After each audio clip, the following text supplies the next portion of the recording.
I cannot express how well ginger helped me during my bouts with Eustachian Tube Dysfunction and sinus congestion.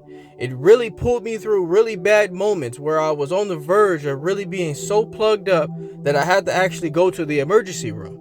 Like many of you are aware, ginger is a spice and it has been used for medicinal purposes for thousands of years. Ginger has a natural compound that can help with discomfort, including sinus pain.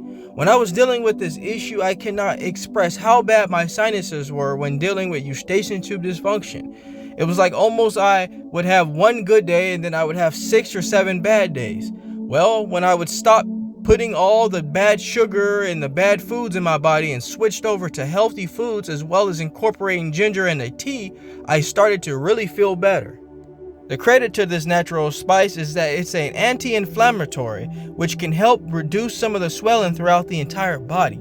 Ginger also contains antihistamines and other compounds that may accelerate the healing, as well as help control allergic reactions and nausea. Some of you have explained while dealing with Eustachian Tube Dysfunction and dealing with the backed up fluid in your ears is that you develop sinusitis. Sinusitis develops because of a mucus buildup in the cavities between the nose and the head. Well, this causes the cavities to become swollen and inflamed. The skeletal system has many air pockets or sinus cavities lined by mucous membranes. Sinusitis disturbs the way mucous membrane drains and makes your nose stuffy and breathing difficult. I was very fortunate during my situation. I didn't develop a severe or chronic case of sinusitis, but when you are in a severe case of sinusitis, what you'll notice is around the eyes may look swollen and tender. A sinus infection or recurrent sinusitis can cause pain and pressure in the face area, and it may take a toll on your normal activities. Because of the nature of this particular condition, you want to be in touch with your doctor to avoid any further damage caused by sinusitis or sinus-related infections.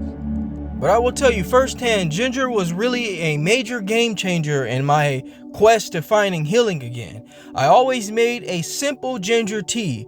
Ginger, as I stated before, is very rich in antioxidants, and it's an amazing natural remedy in treating sinus-related issues as well as Eustachian Tube Dysfunction. Of course, if you're in a chronic condition, you do want to make sure you have that under control. So as you can see here, this individual is cutting a fresh stock of ginger that they've obtained from a grocery market or a Whole Foods store. Reason being, you want to be sure that when you do start using ginger, that you get it raw from the store, because a lot of the times ginger can be modified.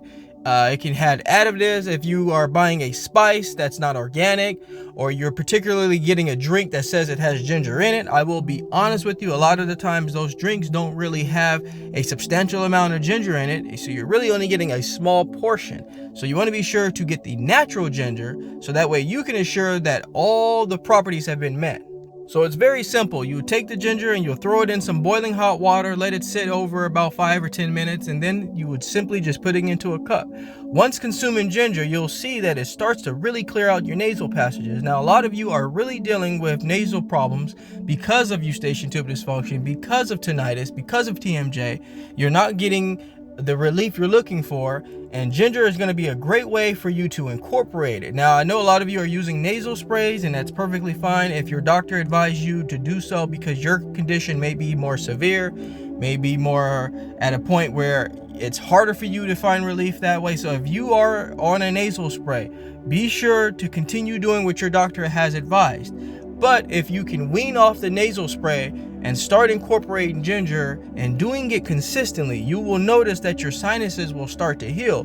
When I went to see specialists and allergists and different providers for this issue, they would look and simply just say, my nasal passages are swollen. Post-visit, I was giving nasal spray or some type of steroid, and of course those were giving me side effects and making my condition worse. So you want to be as more natural as possible, so that way you can heal from this condition. At the end of the day, after we see the providers and the doctors and they give us prescriptions and they put us on medication, you cannot continue that way forever. You want to start leaning towards natural as soon as possible, or as soon as you get to a part where you're not severe or chronic. But after that, you want to switch over to ginger, start incorporating that into your diet, get that into your daily habit.